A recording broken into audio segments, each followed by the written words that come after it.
Welcome back to my channel. I am Kbad. Welcome back to Kbad Reaction. Which do you think is better, South Park or Family Guy?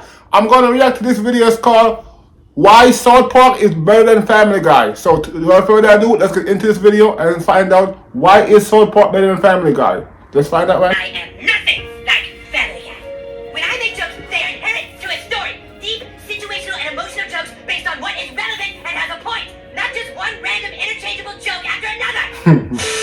South Park versus Family Guy. Two shows where the creators genuinely don't respect each other's shows at all. Do you really not like Family Guy, or are you? And I just want to say for the Wait, I don't right think now, I ever we saw see Family Guy take shut out South Park. Maybe I'm wrong. We do hate it. We do hate Family Guy. What about South Park? They Oh. go to hell. As Matt and Oh. Trey just said, the contentious issue they have with Family Guy comes down to one main thing: They do it. cutaways. Now, I understand this point has been talked about online to death, so I'll go over it pretty quick so I can speak on the less talked about differences in the shows. But I'll also try and bring my own unique perspective to the cutaway topic as well. So random cutaway gags have been an absolute staple of Family Guy's content since the show's beginning. For real. And as a former Family Guy fan, I'll explain why I say former later on, so stay tuned. I guess I'm gonna say you I used to love former. and defend the cutaway gag concept, mainly because it was such a novel concept, so I can definitely give the show props for innovation. I still like Family A Guy. live action comedy obviously cannot do it, and most animated Even shows though- at the time tried to stay in. I still like Family Guy, even though I don't really watch Family Guy anymore. Only thing I watch is Family Guy compilation. But I still like Family Guy. I don't really watch much of South Park, but I'm kind of getting to like South Park too. Outside the box of a traditional sitcom type format, and Cutaways allowed Family Guy to basically leverage the fact that they are an animated show. And when an idea is so new and novel, a lot of the cutaways hit a lot harder in the early seasons of the show. As random as they might have been, I felt some of the jokes were actually pretty well done, and for a show Seth MacFarlane admits to having a main goal of just trying to make the audience laugh as much as they can, they certainly did do the trick. But a big problem with a lot Really? of cutaways They didn't was the laugh. very obscure references or celebrity jokes that if you aren't familiar with, Oh my aren't god. really just going to be funny. Oh, They often okay. picked some I see. very B and C list These are like- celebrities to make cutaways about, which really just took so much away from the viewing experience. This is great, Dad. I know, I'm having even more fun than than when we went Fiona apple picking. Dad, they're all bruised and filthy. Yeah, these might be throwing at Bus's apples, not eating apples. Like, how is anybody who doesn't know supposed to get this? It's This true. is the absolute worst He's way right. to handle parodies. And this Like, difference- most of the joke go over your head This is the because, worst way South like, most of Family Guy joke go over your head because you don't understand it. You don't really know the person, so you don't really get it. Park is superior to Family Guy. When South Park does celebrity parody, it's done in a way that even if you don't know much or anything about the celebrity, you can still laugh along to the story. Yeah. In the first celebrity parody they ever did in season 1, Mecha Streisand did this perfectly. The main figure used for the plot is very interchangeable, and that the I don't jokes watch are much centered South Park, around so plot I don't. that is actually engaging and I don't know any of these and not episodes. just because some sort of random characteristics of Barbra Streisand that if you don't know anything about her, you wouldn't understand. And the Well, I story gotta could have been say, told with just about any South Park celebrity don't taking play around. place. And Matt and Trey literally For picked Barbra real. Streisand because they just really don't like her. Like, that's literally it. Even in the Kanye parodies, such as the Fish Sticks episode, you could just replace Kanye West with like any random narcissistic celebrity, and the episode still works great. It wasn't a parody of some obscure album or song reference, just an overall personality trait of his that is very relatable to a lot of people everyone has encountered in their lives. So as well known as Kanye is, you could still find the episode funny regardless. The Family Guy cutaway gag also got really old really fast and is becoming more and more relied upon as the show goes on, to the point that jokes in the show have often become this weird meta commentary jokes on the characters in the show itself, which just comes across as really awkward and confusing at times as well. Not even when Family Guy cutaway gags do make me laugh, as using interchangeable jokes in such a manner allows the creators to put in a lot of shock humor. South Park easily gets the edge in this category too, as they have provided, Oh my god, that was in funny. my opinion, often better shock humor scenes to the Family Guy cutaway gags. Oh, that this are too. actually following the episode's storylines. I know There's that one. countless examples of this, But some of my favorites are the scene with the parents explaining all kinds of sexual acts to the kids, Randy saying the N-word on TV, Randy finally being on the internet again, Cartman in the Best Buy, and I could go on and on. They all fall under the same type of shock value humor many Family Guy cutaway scenes do, but they are actually relevant to the plot, which to me easily makes the jokes hit even harder. Now this is the most basic of reasons that's been spoken about a million times all over the internet, so now that I got the obvious reason out of the way, I'd like to dive into the less talked about reasons. The first one being the show's characters. To me, this is what truly separates the quality of the two shows. When it comes to how characters have aged and how they've evolved as the show has gone on, there's probably no worse show than Family Guy when it comes to characters being likable and funny over time. Brian Griffin has got to be one of the worst character arcs of any character in TV history. Starting off as the straight man to Peter's shenanigans, being the voice of reason for the show, to now becoming a completely unlikable, depressive asshole. In the first few seasons of the show, it was shown Brian was depressed and looking for meaning in his life, and even when he made missteps along the way, it was shown he still had a good conscience, and it was easy to root for him. Family Guy took the worst parts of Brian, and over time had his character evolve. Oh my god, that was messed up. To the absolute worst parts of his personality, to the point of I didn't realize that. He did change. Shallow, egotistical, someone that became the antagonist in many of the episodes that all the fans rooted against. Yeah, he's been fast. And not even a funny or like complex way like Cartman is. And while Brian is probably the absolute worst example of this, Family Guy took away all the likability and charm of Peter and Lois as well, both evolving to the point of being so mean-spirited that the idea of them being a real family in the first couple of seasons feels so unrecognizable now.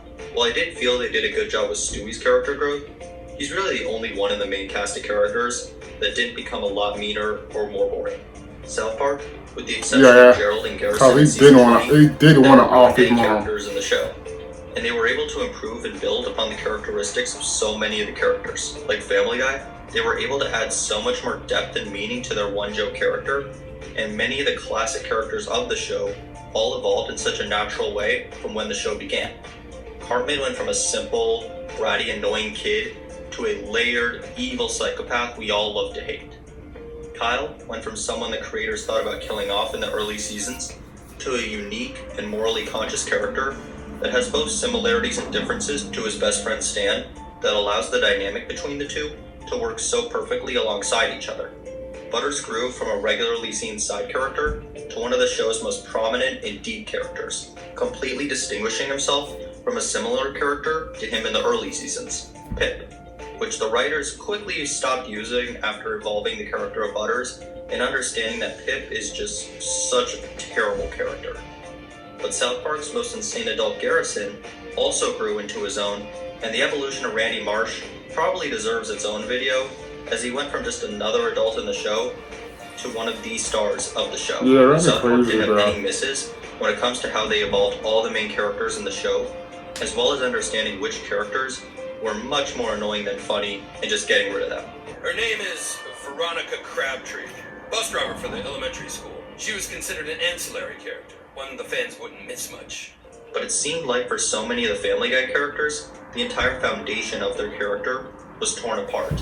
And in turn, it tore apart the entire idea of the Griffins being an actual family.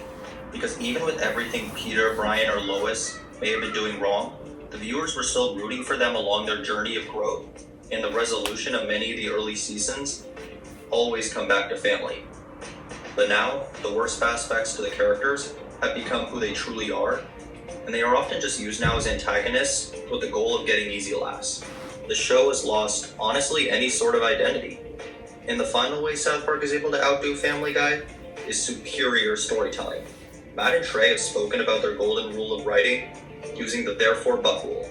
But we can take these beats, which are basically the beats of your outline, and if the words and then belong between those beats, you're f***ed. What should happen between every beat that you've written down is either the word therefore or but. This happens, and therefore this happens. But this happens, therefore this happens. The cause and effect of scenes are what makes the story. Family Guy kind of beat The Simpsons, to be honest. I don't need to watch some of my favorite scenes of the show I mentioned earlier. This is what makes them hit so much harder.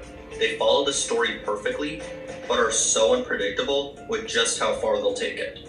They are so absurd that they can pretty much act as comedic sketches within the show, but they still follow their golden rule of writing.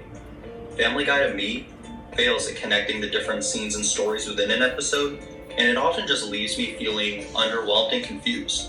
Almost like they'll have these random ideas of how they can make fun scenes of Peter being obsessed with whatever new thing he's discovered in his life, or starting off the episode setting up a story that concludes just a few minutes into the episode that poorly, if at all, actually connects the actual story we end up getting for the episode. One episode I think that really falls under this is season 4 episode, Blind Ambition. It starts off with Quagmire getting arrested for watching Lois in the bathroom, followed by his friends doing what they can do to cleanse him of his urges. When he finally goes out in public again, he sees a girl having a heart attack and saves her, making him a hero. Peter suddenly gets jealous and now wants to do something that makes everyone remember him. The episode goes into Peter trying different things until this scene where Peter finally figures it out. Oh, there you go, Peter. You could break a world record. What are you, nuts? I got no special talents. Well, what can I do that nobody else does? Well, you just ate my tip. I got it. Everything leading up to this point is just so poorly written. They'll come up with a story, make a very weak attempt to transition to a completely different story, totally abandoning the other one and any purpose it could have possibly had for the episode. And when it seems one single episode couldn't do it enough, the real plot of the episode centers around Peter going blind from ingesting the coins. He then struggles dealing with his blindness, and he's walking to the clam at one point, which has been set on fire due to some random scene with God, and he just goes in, saves the owner, and finally becomes the hero like he wanted. Now let's just take a moment here and think about all of the awful ways they used to transition from scene to scene, plot to plot, and how the original story with Quagmire to start the episode had nothing to do at all, or even attempt to lead into what it was really about. This is so typical for Family Guy, but this episode in particular fits this issue so well. You could never find a single South Park episode that would start off with one story and suddenly have it poorly transition into another, basically making the original story being told completely pointless. Everything in South Park has a point. They combine everything great about Family Guy, being able to get quick laughs, having what you would call mini comedy sketches within a show, all while maintaining such a high level of storytelling the whole way through and making every single scene matter. Overall, I see Family Guy's main strengths as getting quick, easy laughs, and Stewie, of course, but South Park is Cartman, Randy, Butters, Garrison, Stan, Kyle, and you that go on, and they can generate the same easy laughs, but done even better. They can deliver brilliant social satire far superior to Family Guy. They can deliver on fantastic stories that keep you hooked the whole way through an episode. And while I used to be a big Family Guy fan as a kid, and you can find some enjoyment with the episodes in the earlier seasons, it is nowhere close to the level of South Park. Hope y'all enjoyed the video. Like and subscribe. See y'all next time. What do you think? Is South Park better than Family Guy, or is Family Guy better than South Park? With me, I don't know. What he said, he's spitting facts. I agree with a lot of things he said, to be honest. Probably everything he said, I agree with. But with me, I don't watch enough South Park to compare South Park to Family Guy. I watch Family Guy, but now I don't really watch Family Guy anymore. I watch like clippings of Family Guy, and I watch like clippings of South Park. So I don't really watch much of South Park, so I can't really compare the two. But until next time, like, comment, share, and most definitely subscribe to this channel to see more reaction. Until next time, I'm out of here, and I'll catch you in the next one.